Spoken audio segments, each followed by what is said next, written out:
Hi and welcome back to Biim.Games channel. I'm Simone Tropea and today I will show you a new kind of videos. In this new series we'll see some practical example of how to use the assets and templates that I have available for sale. Those files are available for free for everyone that has subscribed to my Patreon page with a tier equals or above of guard. About that, you can check my page at www.patreon.com/Biim.Games to know more about it.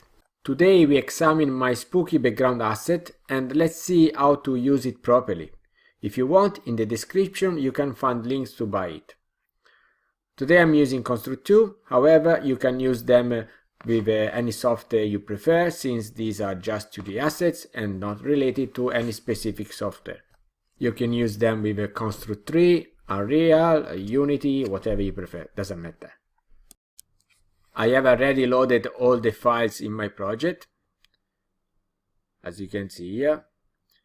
And here, in this case, I have here 4 frames with 4 animations.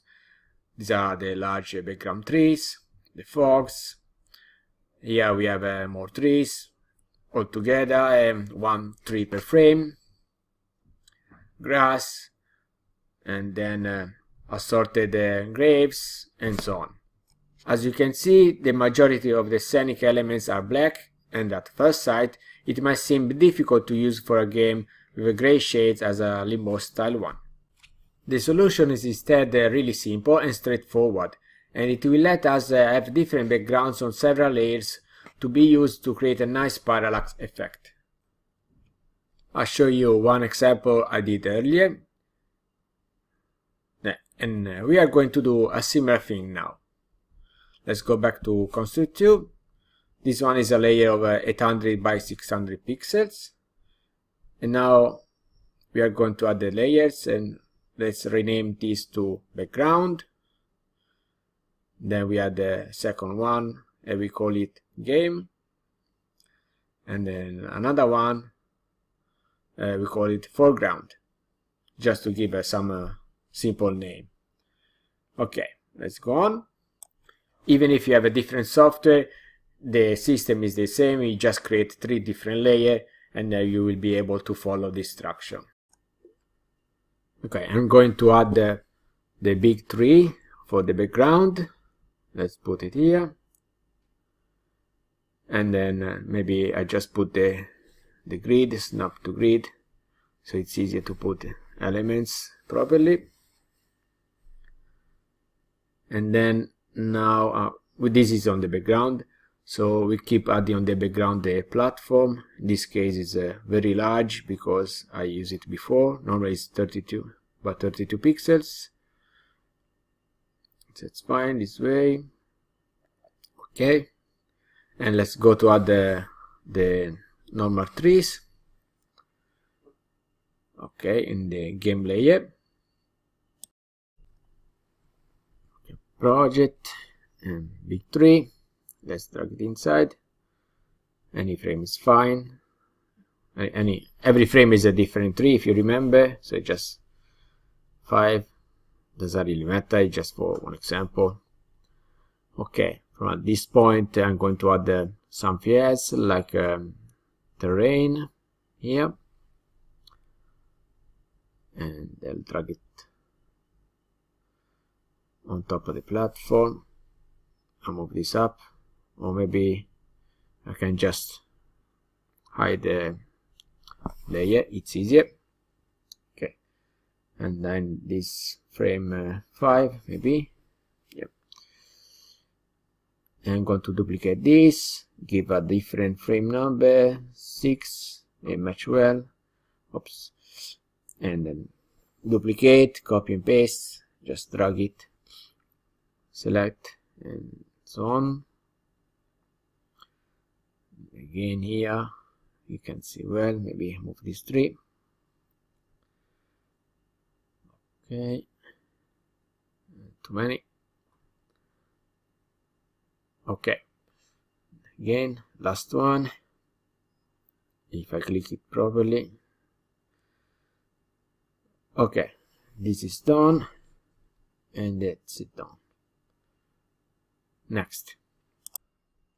Now, if we keep adding stuff, let's put some grass in the foreground.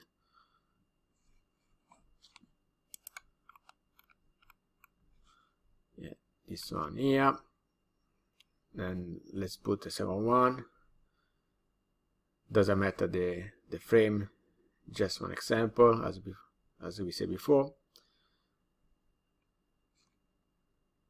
Okay, and in addition, we go to add even the player. We'll see how it is hard to understand what's happening in the game. As you can see, there is too much black and the players doesn't know where they are. If you add even some enemies, it becomes a really problematic situation to follow the action. It's okay to have in this kind of game some trees that have maybe the same color as the player, because we want the player to move behind them or just make the game a bit difficult, but the scene shouldn't be all black and white. Creating some gray shades will make the game much easier to understand what's happening. So we can solve this problem easily, just adding some of these fogs elements here. Now I'm going to drag this inside and let's put 0, 0 position. Opacity was 20, but because I used before, let's put on 100. This is how it looks at the beginning. So as you can see, it's on top of everything, so it's covering the scene. And you want to go to act on the Z order to put the fog on a different layer. By the way, if you use the free version of Construct 2, you might not be able to do this. And if you have another software, yeah, we will have some similar tools for sure. If you use the free version of Construct 2, Z order, send to top layer, send to the bottom layer, and you will be able to move the fog up and down.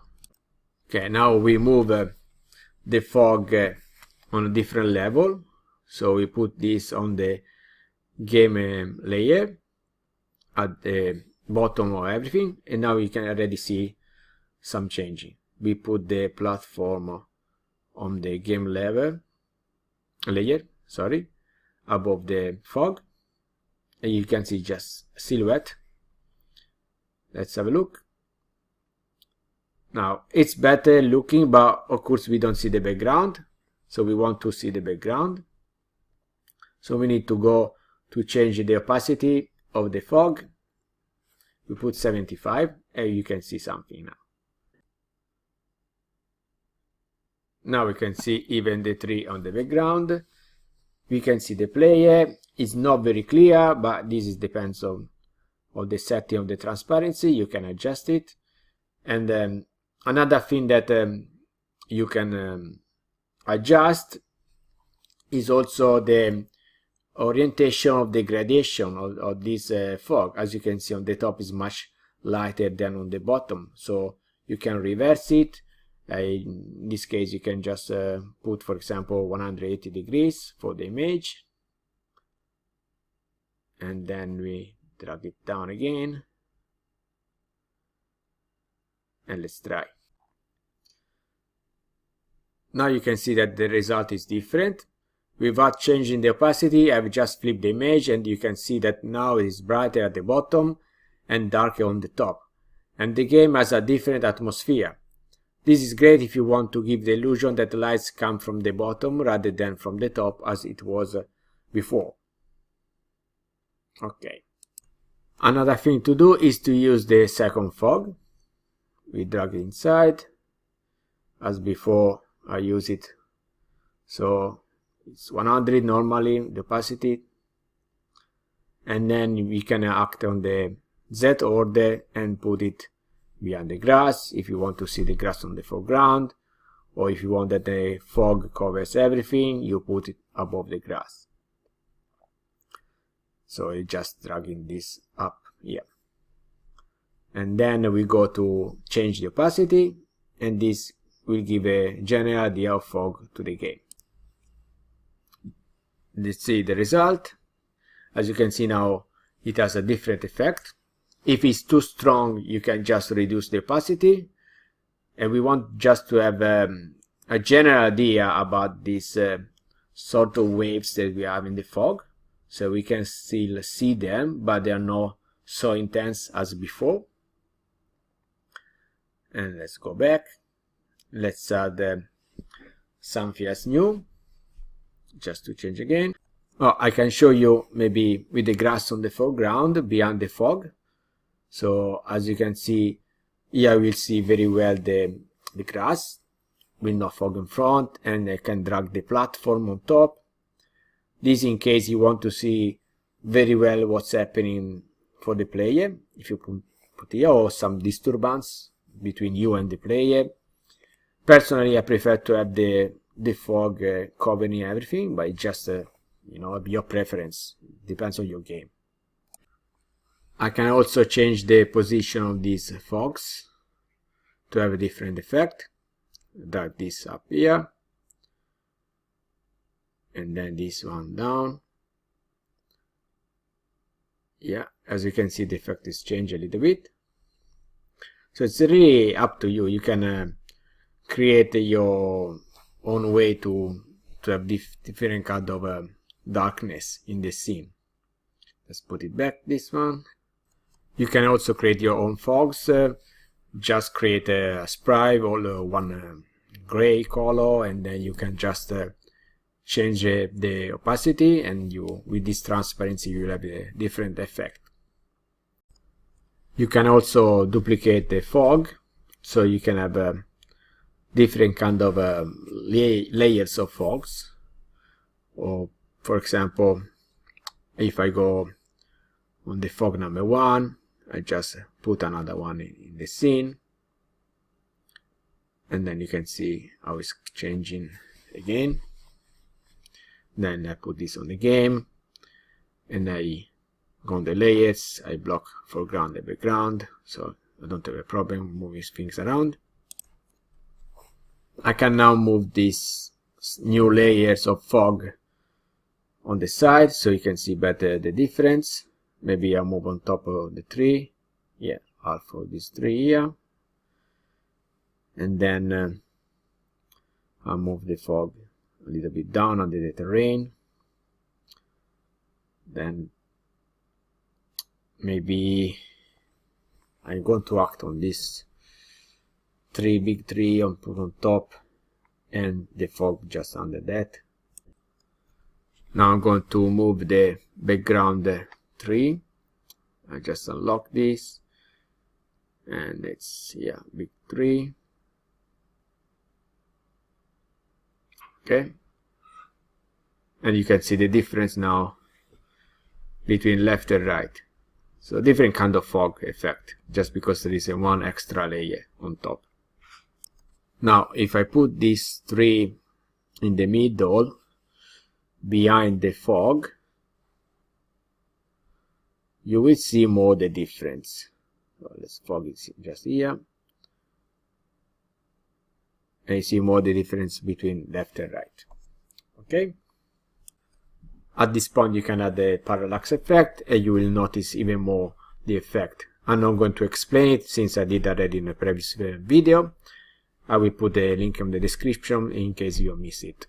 Okay, I'm not going to add anything more. If you need still some help, let me know so I can make a new video and give you more description in particular. I think this asset has a good potential. You can take advantage of Halloween. You have 1 month of time to create a game, so you can make something small just to practice. And for sure you can make something interesting with this one. Let me know if you did something. I want to see the game, so just put in the comment the link. If you enjoyed the video, like and subscribe, and let me know if you want more of this kind of videos for describe how you can use the assets. Thank you. Bye.